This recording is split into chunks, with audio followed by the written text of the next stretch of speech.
Hey friends, happy Thursday. Thanks for joining us for Unscripted on 13 Plus. I'm Anna Orsini. And I'm Carson Courier. Happy Thursday. We do want to get to a huge story we've been following for, I believe, 16 days now, weeks at this point. Yeah, week 4 at this point. It's been forever. So. Absolutely. So the murder trial of George Kelly out of Nogales. We know that closing arguments are happening today. The judge this morning has been talking to the jury about different rules that they need to follow as they're trying to come up with a verdict here on this case. We have yet to hear those closing arguments. Kelly is currently charged with second-degree murder for shooting and killing a migrant on his property in Nogales last January, as well as aggravated assault for pointing a rifle at another migrant. Now, yesterday, the defense did rest after questioning the reliability of eyewitness testimony gathered by Santa Cruz County Sheriff David Hathaway and other investigators there that day. Jury instructions will likely include the possibility of lesser charges, so manslaughter. Again, in this case, Kelly's currently charged with second-degree murder, so the potential for lesser charges in this case if the jury does find that he is guilty of lesser charges as opposed to murder. Obviously, there's the intention question that comes into it with a manslaughter versus murder charge. Now, the judge said he is likely to limit those closing arguments to 90 minutes for each side. So I'm expecting jury deliberations to hopefully get underway today. And this is kind of on schedule with what we were talking about a little bit last week. The judge said that he wanted this to go to jury deliberations by Thursday. And after 4 weeks of this, it looks like they're back on that timeline.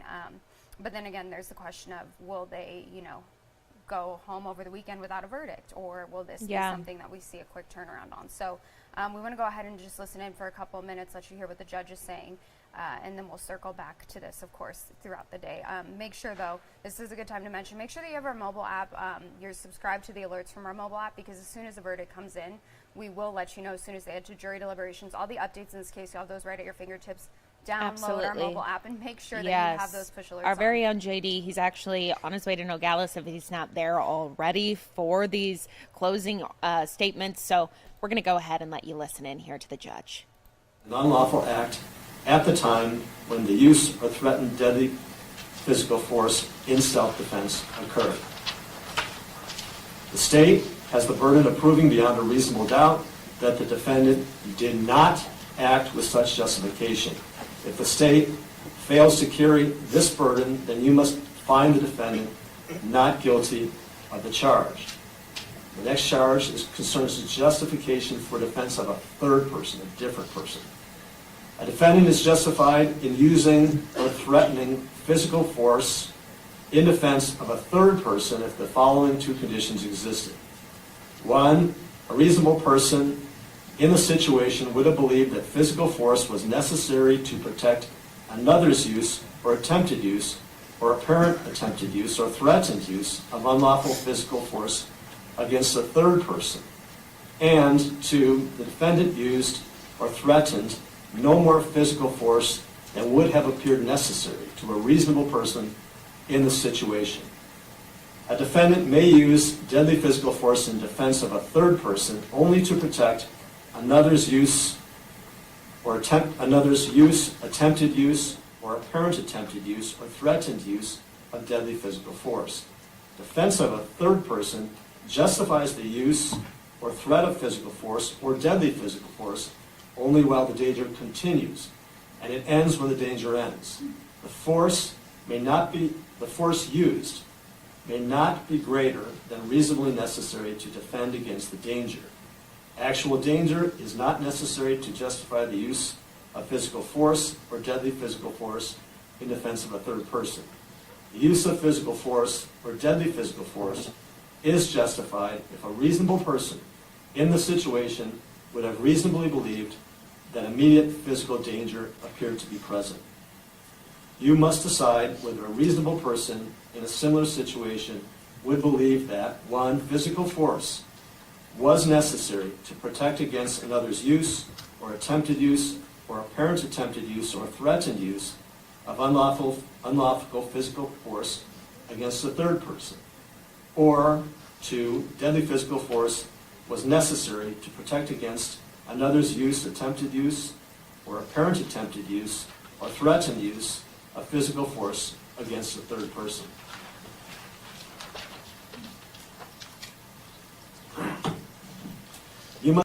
Okay, so again, just hearing from the judge today on this stand as we expect jury deliberations to begin at some point today, hopefully after closing arguments, explaining the instructions to the jury, which is really important in this case because, again, George Kelly is facing a second-degree murder charge, but there are lesser charges that the jury could find him guilty of instead, so manslaughter, negligent homicide. So what really comes into question here is the intent and whether or not the use of force was reasonable in that case. So he was explaining to the jury, basically, if you put yourself in a similar situation, do you think that type of force was necessary? And so that's kind of what lessens those charges, whether or not, it was justifiable in the sense that he felt like his life was in danger or not. And the jury will ultimately determine that based on their deliberations today. Absolutely. Another thing to keep in mind, earlier this morning, the judge was saying, and yesterday, if you tuned in to Unscripted on 13 Plus, actually at noon, JD Wallace and I were speaking a little bit about what was expected in the courtroom yesterday. We were waiting to see if George Kelly was actually going to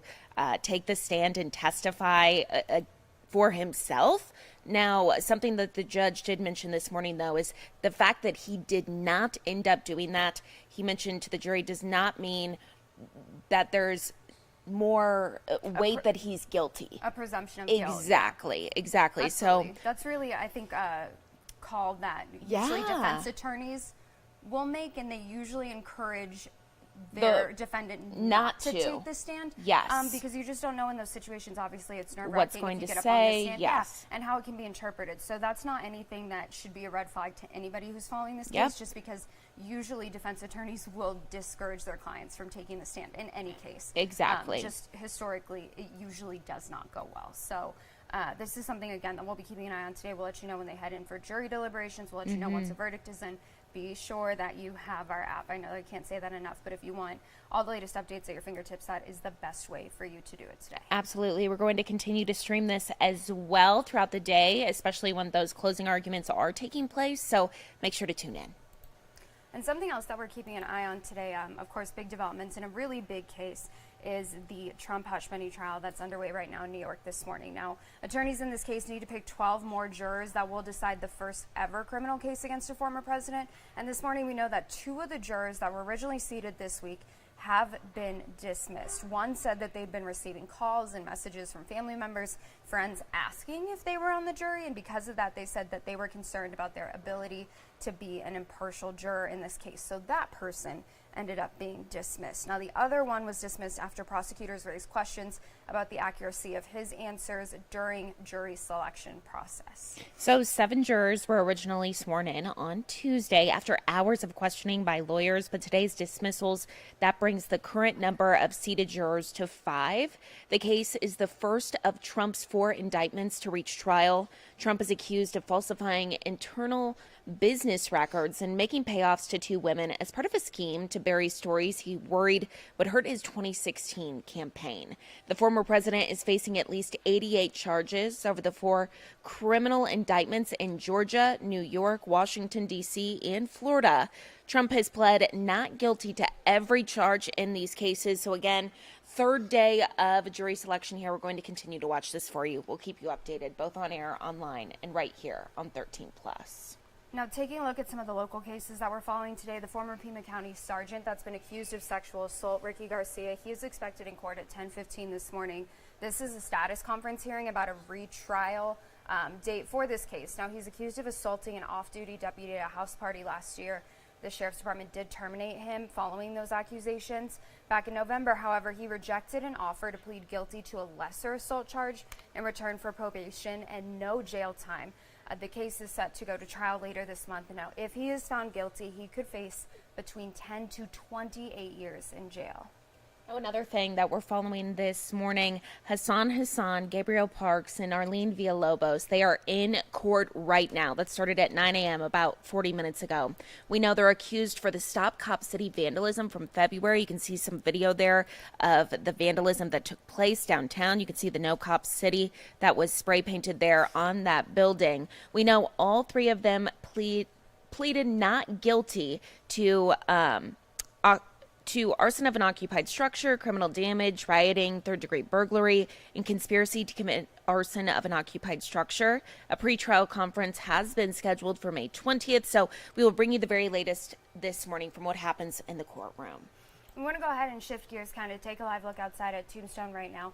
Looks good outside. Obviously going to be a warm day ahead of us, and those temperatures have been something that we've been talking about for a while. But another concern heading into today is going to be air quality. So we want to go ahead and bring in 13 First Alert forecaster Allie Potter, because today is now a First Alert Action Day. Yes. Yes. Is breaking news into our newsroom right now, because it wasn't this morning. Correct. So, we always want to be the first to alert our viewers, right? National Weather Service just moments ago has issued an air quality alert. And of course, if you are sensitive, part of the sensitive group, maybe you have respiratory issues. Yeah. Me coming off of a respiratory infection. Oh, Yeah. stay inside. Okay. Today is going to be a great cuddle weather with your pup. Yep, indoor that. weather. Yes, Love that. indoor. Yes. So let's go ahead and take a live look. at This that. is the ozone that, in fact, that we are picking up on Mount Bigelow. It looks just like looks Phoenix. It looks terrible, Yeah. doesn't it? Oh my goodness. Okay, so basically, this is going to be an air quality alert is going to be in effect until 9 o'clock this evening. So it could cause any type of breathing difficulties for children, older adults,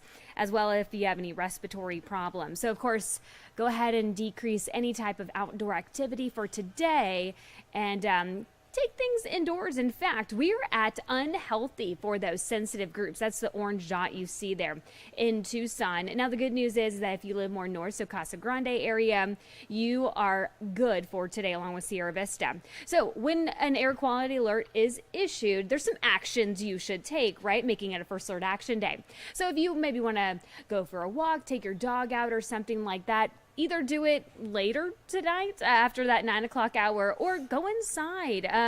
Maybe go inside a nice restaurant, or just have fun inside with your pup. When it comes to spending quality time with your furry friend, of course, go ahead and go to the gym instead of maybe doing that outside walk. If you are out and about driving, make sure that your windows are rolled up. And of course, make sure that those windows inside your home are nice and shut. Right now, we are in the 80s for the Tucson area. 73 Sierra Vista, 70 for Nogales, 60s though for Safford, 79 if you're in Marana. Guess what, folks? The Pima County Fair is taking place today. Everything kicks off at 3 o'clock, which is great news, right? But we have the air quality alert. And if you've ever been to the fairgrounds, there's lots of dust. I know. So you have ozone plus dust. Maybe not the best day to go today, unfortunately. But hey, if you are, you're good and, it doesn't affect you, then have at it. 92 degrees by 3 o'clock this afternoon, 88 by 6, 78 by the 8 o'clock hour. Today's high is really on the warm side. In fact, it's probably going to be the warmest day of the year. 88 degrees for Benson, 87 Wilcox, 82 in Bisbee, 87 Sierra Vista, 90 for Sassabee, 93 for our friends in Ajo, and 92 for us. If you want to beat the heat, there's Summer Haven. Why not? Say hello to those cooler temperatures in the 60s. Not too bad, really. Not too bad at all. Lots of sunshine for us on our Friday, 61, 58 by your Saturday. Our radar dry and clear. We're not tracking any type of weather activity, which is good news. Again, we have the air quality alert, but you can definitely get that tea time in maybe. It depends. I would just wait till tomorrow because of that air quality alert, to be honest with you. In the 90s eventually, though. That ridge of high pressure, of course, back in the forecast, warming us right back up to the 90s. Here's a look at your 13 First Alert 7-day forecast. First Alert Action Day today due to that air quality alert, but we are sticking with the 90s. We do have a slight, that 80-degree mark. It kind of makes things feel a little bit cooler mentally. There you go. That's a good way to put it. But overnights are going to be warm as well in the 60s. Now, was air quality something we were concerned about yesterday as well? It was, but it wasn't issued by the National Weather Service. Okay. It was a Pima County Environmental. They made the call on that, but National Weather Service didn't. However, Casa Grande, so Pinal County, they had an air quality. So is this something with no storms moving in over the next 7 days? There's really nothing to kind of push that all out. Correct. So is this something that we could see affecting us tomorrow and through the weekend? I think it's going to be a day-by-day case. It's just because the heat. Yeah. So it's really just, and everything just kind of stagnant in that way. Okay. Yeah.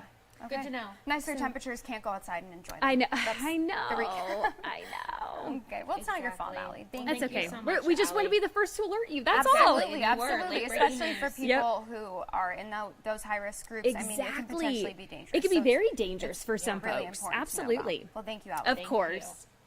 Well, we do want to switch gears here. An investigation of the catastrophic Maui wildfires actually revealing a series of problems with emergency preparation and coordination before and during that disaster. You'll remember those fires killed 101 people, destroyed hundreds of homes, and left $6 billion in damages. Chief officers and some Maui Fire Department staff used WhatsApp for communication during this fire. This was just released, but not everyone on the crew or in the department used the app, so major communication issues there. There was also minimal pre-positioning of staff and equipment after the National Weather Service did issue that red flag warning prior to those 4 major wildfires breaking out on August 8th last year. Now, our sister station, Hawaii News Now, broke down the report and the next steps that come from this report, what they'll be doing moving forward to rebuild Maui.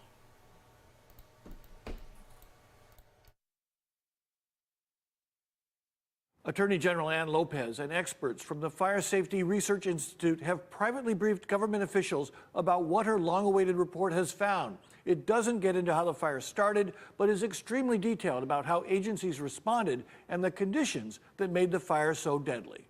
Some who were briefed were frustrated that the Attorney General didn't go into what might have sparked the fire. She's leaving that up to the Maui County Fire Department and the Federal Bureau of Alcohol, Tobacco, and Firearms. But they say they were impressed by the amount of information and the AG's openness. That's a house on fire. Bro, everything is on fire. We're told that along with doing scores of interviews, investigators examined official video like body-worn cameras, All of us are trapped here. as well as social media posts and data from hundreds of communications. The findings apparently confirm that police and firefighters responded as best they could and could dispel concerns expressed soon after the disaster, like reports police directed people into deadly gridlock. I had a whole family in my car, including the 2-year-old. There was no way I was going to sit there and listen to this cop telling us to stay put. The report says Lahaina fits the category of a wildfire-initiated urban conflagration, where winds drive flames through subdivisions and commercial districts with uncontrollable speed and power that, once ignited, could not have been stopped by any number of firefighters or type of equipment.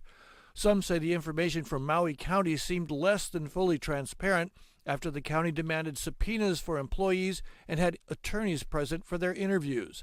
Some privately speculated that the data will be helpful in lawsuits against government agencies that didn't respond to warnings of the high fire danger due to expected high winds and drought, and excessive overgrowth that was allowed on private and government land like highway rights-of-way.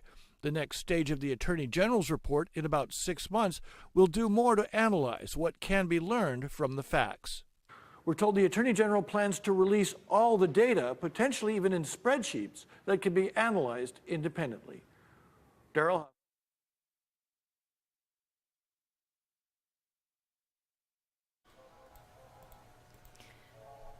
And we are just getting into our newsroom. These closing arguments are underway in the George Kelly trial. So we do want to get to these right away. We'll bring up the volume here so you can actually listen in.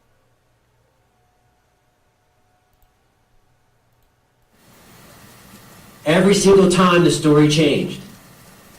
Every single time the story changed. Daniel's words, consistent. Heard an AK-47, horse saved his life, heading southbound. I just want to repeat real quick since we're on Daniel. Daniel's the only one in this courtroom, on this hill, and likely in the city of Nogales, who's ever been shot at with an AK-47 9 times and be next to a friend who just died. So maybe, during his testimony, distance and time is a little skewed. Just maybe. But he knows it's an AK-47, he knows it's a red horse who saved him, and he's heading southbound. Defendant steps out, no verbal warning. Defendant shot his AK-47 9 times. There's shell casings found with the ejection pattern that matches what DPS forensic scientist Burnell is consistent with the ejection patterns and position orientation of the body. Once again, matches up with only one known shooter. You've heard instruction, there's also a lesser included. So if you do not find, beyond a reasonable doubt, the defendant caused second-degree murder, you can consider manslaughter. And manslaughter, as a judge read, and you'll have jury instructions, and we'll spend too much time on this, but it requires proof the defendant caused the death of another person, and the defendant was aware of and showed a conscious disregard of a substantial and unjustifiable risk of death. Stepping on a patio with an AK-47, shooting at 200 men walking southbound, no danger to you. And if you don't find second-degree murder, and you don't find manslaughter, you can consider negligent homicide. Negligent homicide requires proof of the defendant caused the death of another person. The defendant failed to recognize a substantial and unjustifiable risk of causing the death of another person. Aggravated assault, second charge. Aggravated assault with a deadly weapon. The defendant committed an assault against Daniel, and the defendant used a deadly weapon, an AK-47. Assault requires the defendant intentionally puts Daniel in a reasonable apprehension of imminent physical injury. Steps outside with an AK-47 and shoots that gun.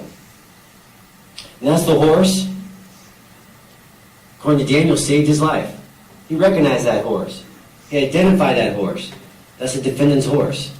And that horse was between him and the Kelly's residence. Defendant's words. I'm not admitting to anything I've done, but all those things tend to add up. And they do. Removing the wheat from the chaff here. Agent Marcel, first witness for the state. 2:30 phone call. I'm going to summarize these for you. First phone call. I'm being shot at. I'm shooting back. There are 5 people, all packs, with packs running southbound. I'm being shot at, and I'm shooting back. 5 individuals in this story. That's at 2:30 in the afternoon. 6 minutes later, defendant changes that story. I had an altercation with someone. I heard a gunshot in his direction, in my direction. Inspected his horse while they spoke. I'm going to argue he inspected his horse because he shot his gun 9 times. He wanted to make sure he didn't shoot his own horse. They were too far to tell if any of them had firearms. And that's probably the most truthful thing he says here. Because you were out there, 115 yards is pretty dang far away to see a firearm on an individual. 2:40, 10 minutes after that first phone call. And what's happening in the background with 2:30 is BP is now communicating to SO Dispatch. And SO Dispatch is doing a code 3 alert, and lights and sirens going off, and all SO people are responding to scene because to them, they think it's an active shooter. And we want law enforcement to believe, when we call them, we want them to believe the story. They're not here to second guess it. So lights and sirens are going. And 10 minutes after that phone call, respond, active shooter response. You heard testimony. Goal is number 1, preservation of life. BP locates the defendant near his barn. And you heard Agent Heredia on the stand. He appeared calm. 10 minutes after being shots fired, I'm shooting back, the defendant is calm. He's calm. He's carrying an AK-47, walking with his 2 labs. No one located on the property on a security sweep. No one. 3 p.m., defendant says people were possibly carrying rifles. Possibly now. We went from, I'm in a shootout, to too far to tell, and now maybe not, maybe so. They were 100 to 150 yards away from his property. Castaneda told the defendant that if anything like this happened again, don't do anything, call 911, stay in your house. And his response, understood it. He said, I'm going to do what he had to do to protect his property. He was conscious of the consequences.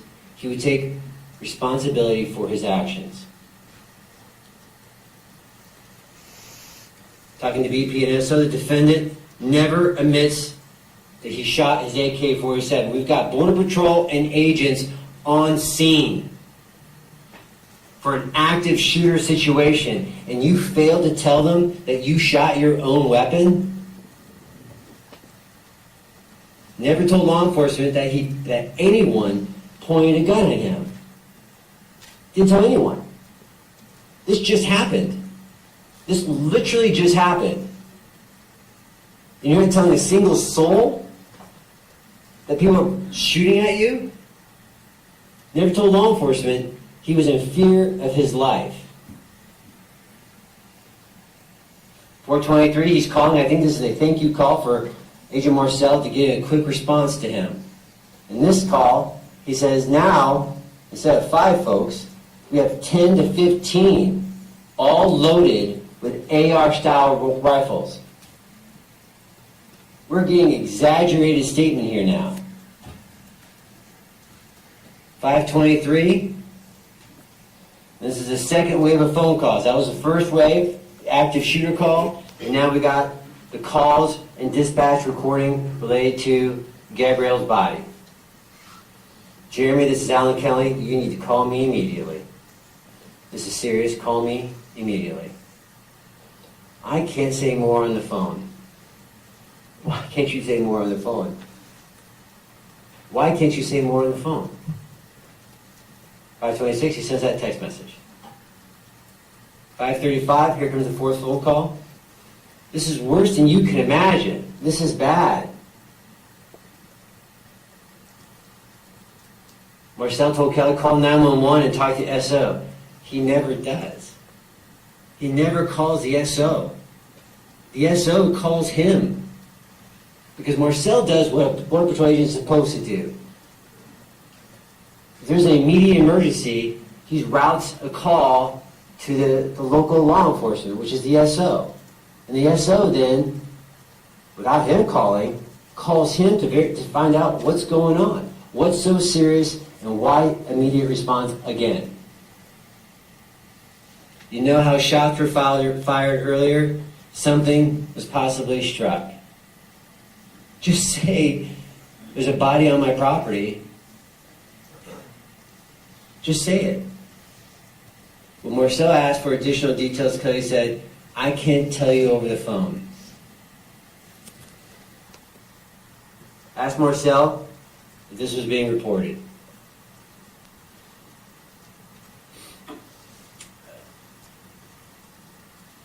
That's a noteworthy question right there. This is that dispatch call. Do I have my microphone? Let's see if we play it.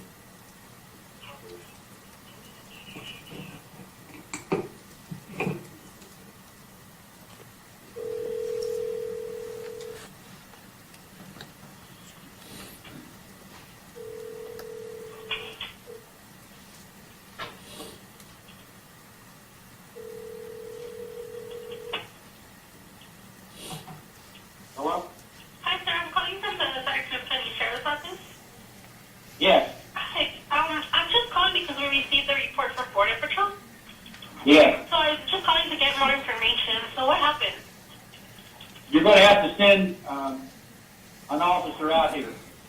Okay, what's going on? I can't. I'm sorry?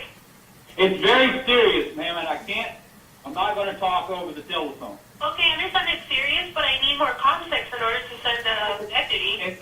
Okay, fine. It's going to be, Go ahead, yeah. you can talk to me. What's going on? Yeah, I know I can talk to you, but you're responsible for what I say, and I'm responsible for what I say. Can you give me a little context of what happened? What's going on?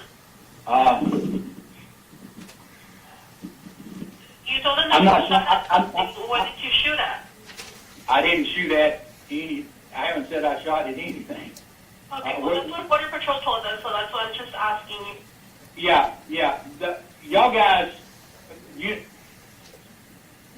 Nogales Sheriff Department had 4 or 5 guys out here this afternoon investigating a Border Patrol drug running incident. And I don't know if I can't remember the officer's name. There was 2 gentlemen and 2 young ladies. And they third. You know who I'm talking about? They came out to 100 Wheeler Cross Circle. You mean for my deputies, correct? Yeah, they were Nogales. Yes, aware of what happened earlier. You're aware? Okay, then they're aware of what happened, and I don't want to get you in trouble, and I don't want to get me in trouble, but I don't want to break the law or anything like that. So what I'm telling you is that we need a sheriff deputy out here, 100 Wheeler Cross Circle, immediately, and that's all I can say, ma'am. Okay, is anyone hurt? I need to know, because if someone's hurt, I need to send an ambulance too. There's no.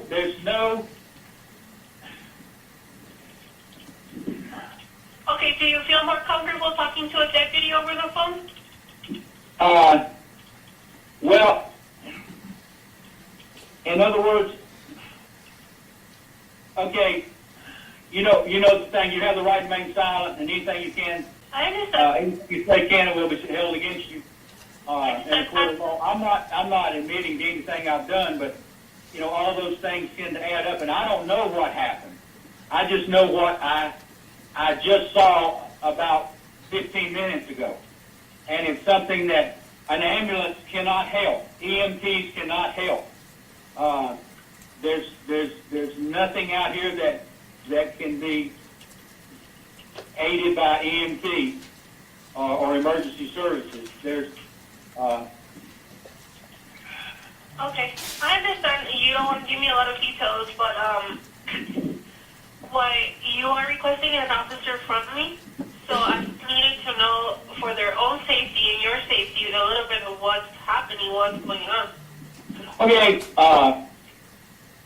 I'll put it like this: last spring, out here, there was a pickup found on East Sagebrush with a dead lady in it.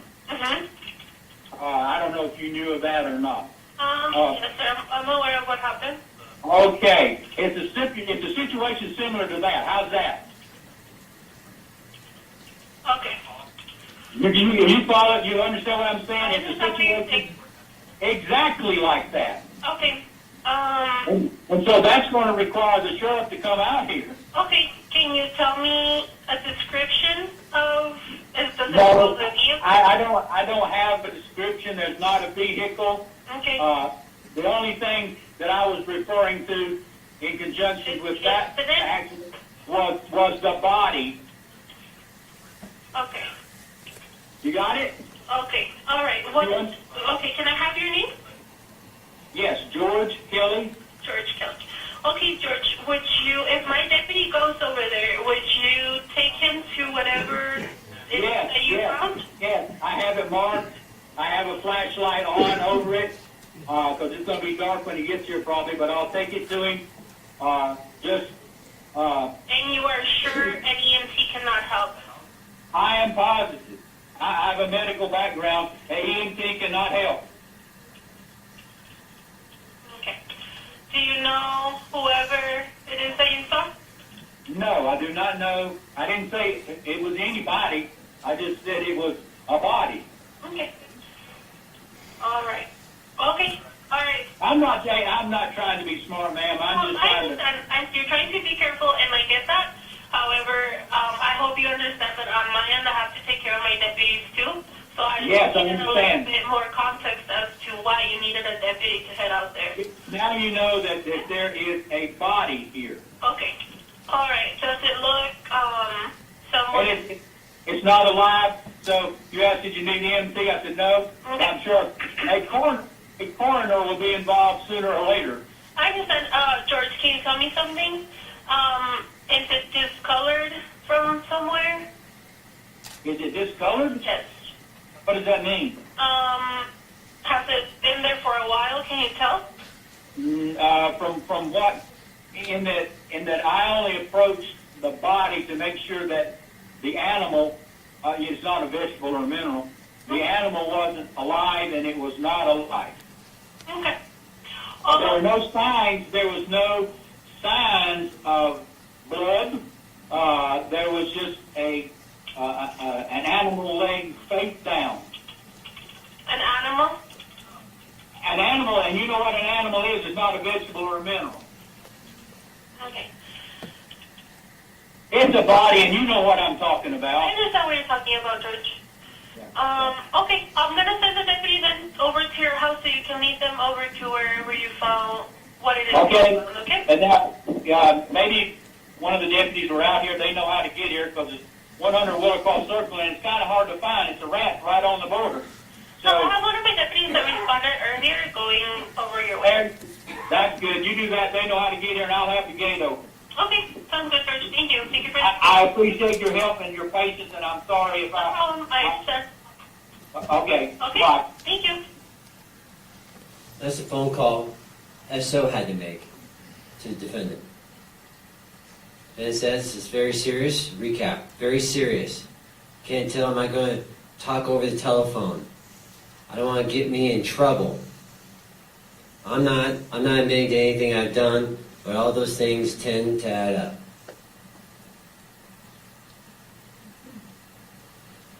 Depa Lopez gets on scene. That's Exhibit 38. I'm not going to play that for you, but that's admitted into evidence. That's that recording that Deputy Lopez recorded. He says in that, quote, defendant, I have no idea, I have no idea, I have no idea. And you know, if you were me, you got no idea. You know what I'm saying? You literally shot your gun 9 times, and you've got no idea what possibly could have happened. Sergeant Rodriguez gets on scene, 6:15.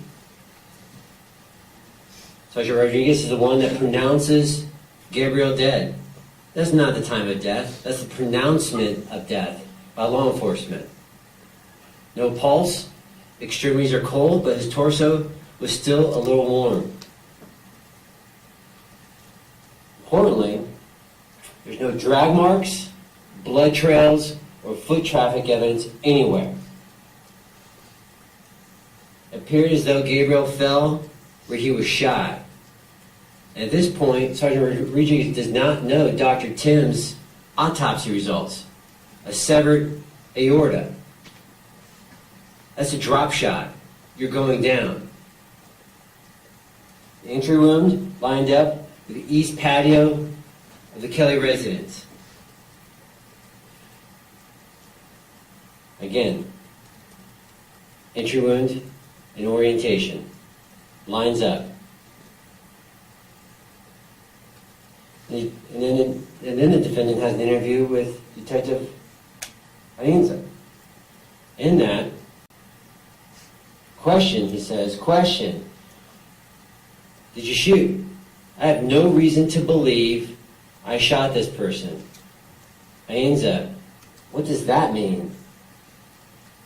Defendant, it means I have no reason to believe I shot him. That's simple. Question, did you shoot? No response. No response. Detective Ainza, at this stage, has already talked to Border Patrol, he's already talked to dispatch, and he's already talked to SO. So Detective Ainza has information. In doing an interview, he's not going to disclose the information. He wants the defendant to talk to him. It does not say he shot his weapon. And until 30 minutes into this interview, a 50-minute interview, he finally does. And this is the interaction. Look at me. I can see it in your eyes. Defendant, I haven't said I didn't shoot. Did you shoot? No response. Towards these gentlemen. No, I did not shoot at those gentlemen. did you shoot? All Detective Inez is trying to figure out is, did you shoot? And finally he says, yes. Then he says, I shot over their heads. Shot over their heads.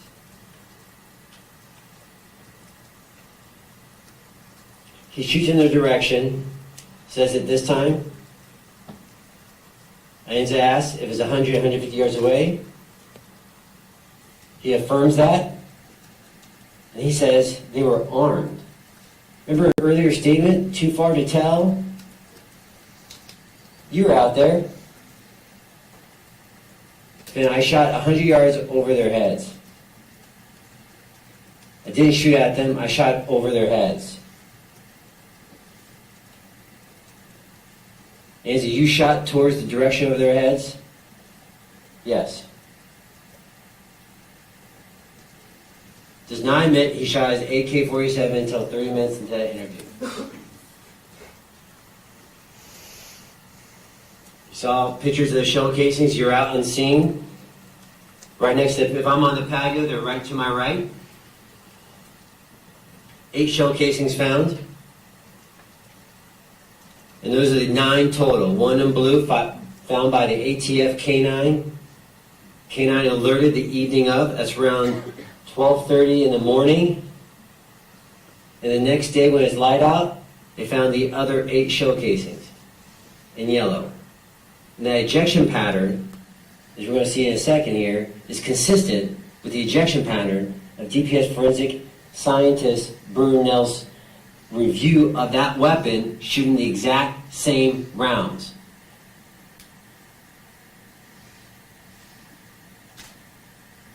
When we get to the AK-47, where was this gun?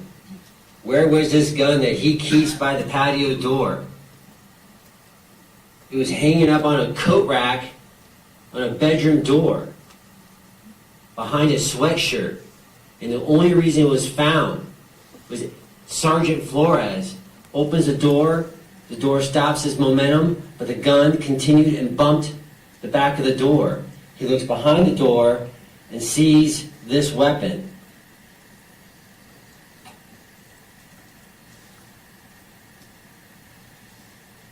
What's not true in this case?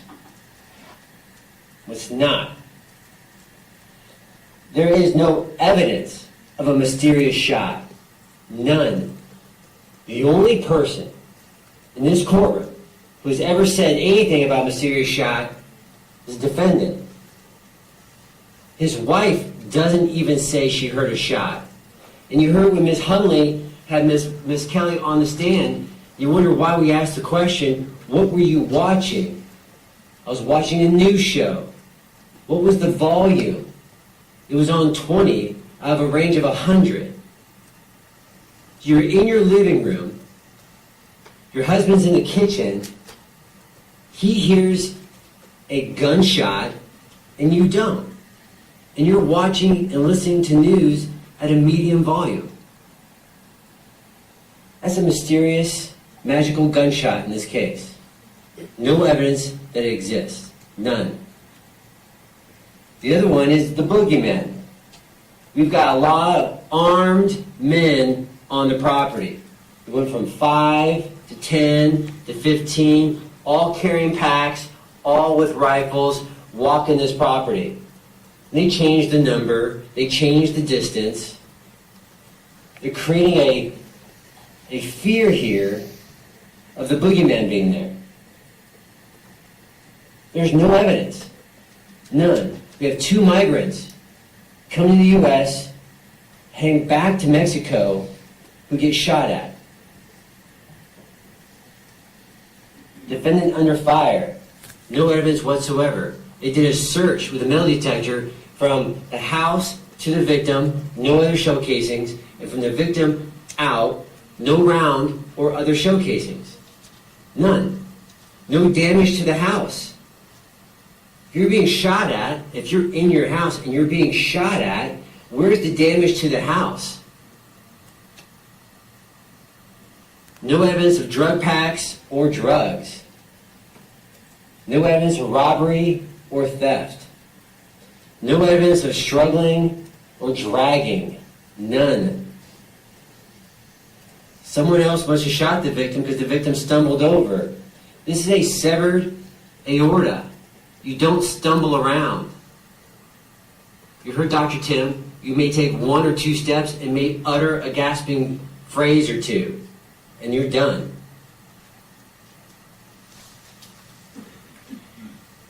During voir dire, I think it was mentioned by counsel that this is a shoddy, I'm paraphrasing, this is a shoddy investigation. Here's everyone involved in this investigation. Local law enforcement, we've got Border Patrol agents, we've got DPS, we've got outside experts, medical examiner, we've got a guy from Washington, Mr. Wyatt, we've got Ms. Telsell from the East Coast, and we have the FBI. This is a thorough investigation. This is Agent Douglas, who you heard on the stand testify about downloads from the defendant's cell phone. You saw that? AK getting a lot of work. 33 dealt with this week. AK hot. AK hot again. It's either fight or run. I'm too old to run. There's BP cameras out there. Anything like this?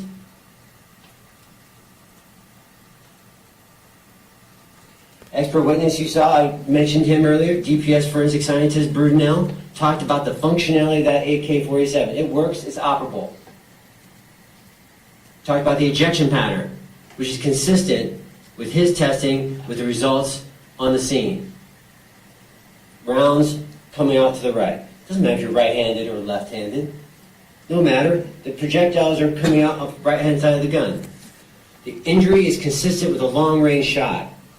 Why do we know that? Well, we have two things we got going on here. We have GSR, we have that cloud from a gun. When you shoot a gun, there's a cloud of particulars that come out.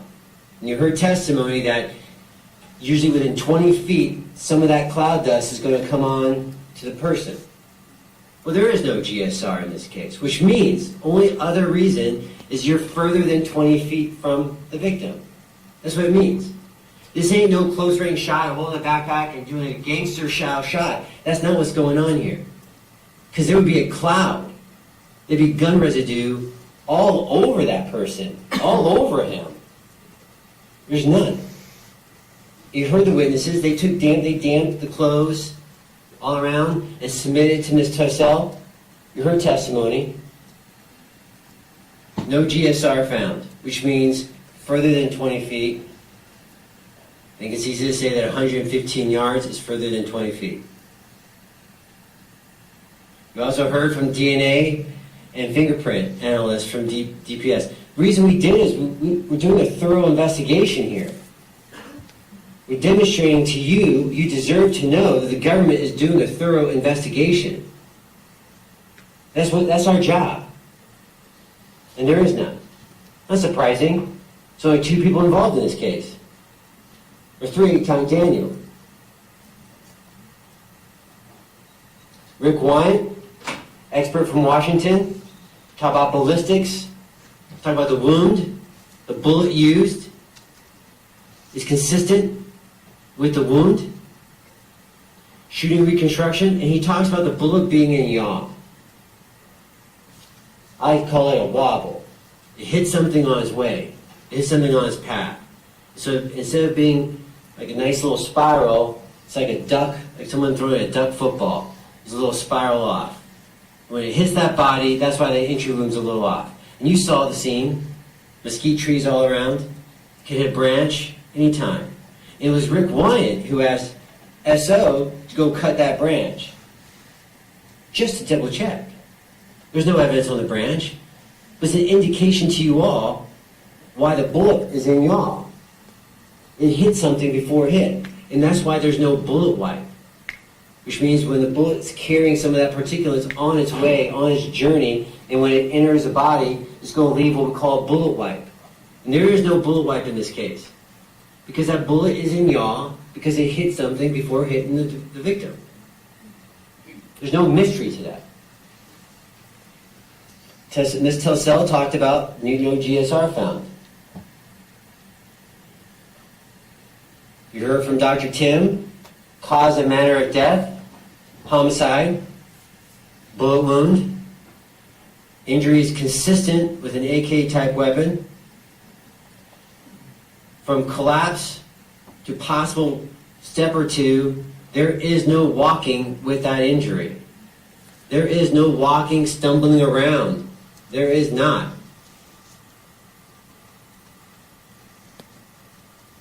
I just want to talk about the skeleton because that was demonstrative used in this case, where defense counsel put the rod, the trajectory rod, through the skeleton and said that must have been the trajectory of that round. That's kind of like a gangster-style shooting where you're trying to take the backpack and you're coming up from underneath and you're shooting. You heard Dr. Tim talk about this, and you heard Daniel. Possible reason number one, when someone shoots a weapon at you, what's your reaction? To duck. And the moment you duck, you line that body up. You line that body up. And second, you heard Dr. Tim say, once it hits that rib cage, it gets deflected inside the body. There's two reasons why that is the way it is. Not because there's a robbery, not because there's 5 guys out there trying to take quote-unquote drugs off the victim. Entry wound, like I said, in yaw. Exit wound, coming out of the body. It's interesting. Had my gun, shot my gun. He says that at 2:30 to Border Patrol. Doesn't tell Marcel ever again. She had a couple conversations with Marcel after that. Does not tell him. Does not tell BP Heredia on scene. Had my gun, shot my gun. Does not say that. Does not say to Deputy Monreal on scene. Does not say had my gun, shot my gun. Does not say it. Castaneda on scene. Does not say had my gun, shot my gun. These are officers who are responding to a code 3. This is lights and sirens. This is an emergency. Does not tell Deputy Lopez, had my gun, shot my gun in this event. Does not tell Sergeant Rodriguez, who is the one who pronounced the victim dead, I had my gun and shot my gun. Does not say anything. Nothing. And you wonder why no one's looking for shell casings around the property? Because no one knows, quote, he shot his gun. No one knows that. Because the only person who's talking to Border Patrol is going to be Detective Aienza, and he's here at the station. The defense never says, had my gun, shot my gun. Never. And Aienza, after 30 minutes, he finally admits, had my gun, shot my gun.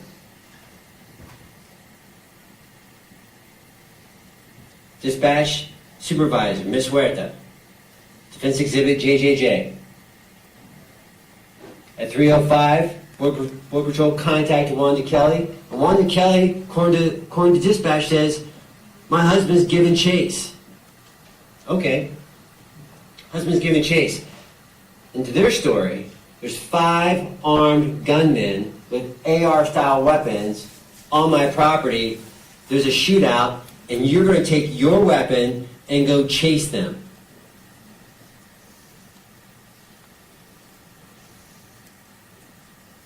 You heard it on the dispatch log. It's Exhibit JJJ. You guys can pull it up. Canines and the defendant and the canines are on scene first. And it says, there's a quote, canines disturbing the scene. Canines are at the body. 6:42, Rodriguez is trying to confirm with Border Patrol the subject struck something. There's no jumping to conclusions. None whatsoever. He's asking for confirmation and he gets confirmation. Deputy Castaneda, this is Wanda's statement when he's on scene. 5 individuals, some carrying rifles. Defendant grabs his rifle he keeps by the door. Not hanging in the bedroom door, under a sweatshirt, keeps it by the door. Went outside, heard shots outside. Does not say the shots she heard were the defendant's shots. And then he takes off and leaves her to go chase the marauders. Defendant states that they were running south and pursued. Importantly, Castaneda on the scene, no rifles, no backpacks, no signs of a large group of 5 people passing through. None. Agent Marcel, it's important. Agent Marcel told you there's no rip crews in the past 10 years. No AR-15 rifles ever found in the past 10 years. And if this is being reported, that quote, he said it meant to him, he thought it meant, is this being brushed under the rug? Undocumented migrants, you heard testimony. Migrants, not drug dealers, not gun-carrying, toting drug guys, but undocumented migrants coming here to the United States for a better life make up 98% of all apprehensions. 98%. They all wear camo because migrants also don't want to be detected, and they all carry backpacks with food and water. There's no mystery here. Zero, because you have a backpack. None. Migrants use radios for pickups. When they come into the country, they're going to get picked up in a car to get transported. Yes, this is all arranged. We're not dummies here. We know how this works. But having a radio does not mean you're a drug dealer. Having a radio means you're communicating with someone so you can get picked up later on the side of the road. So you can be traveled to Tucson or Phoenix or wherever you're going. Defendant was reluctant to have the SO respond. And cartels, when they get involved, they make things messy. There's no single shot with a cartel. None. Daniel, the victim, an eyewitness. From Honduras, extreme poverty. Counsel? Yes, We're ma'am. about due for, I think the jury's been in here since about 9 o'clock, so it's been about an hour and a half. Well, sorry to interrupt you, but No problem. we have to take a recess. So we'll take a 20-minute recess. We'll be back here in about 10 to 11. We'll stand at recess until 10:50, 10 to 11. We rise before.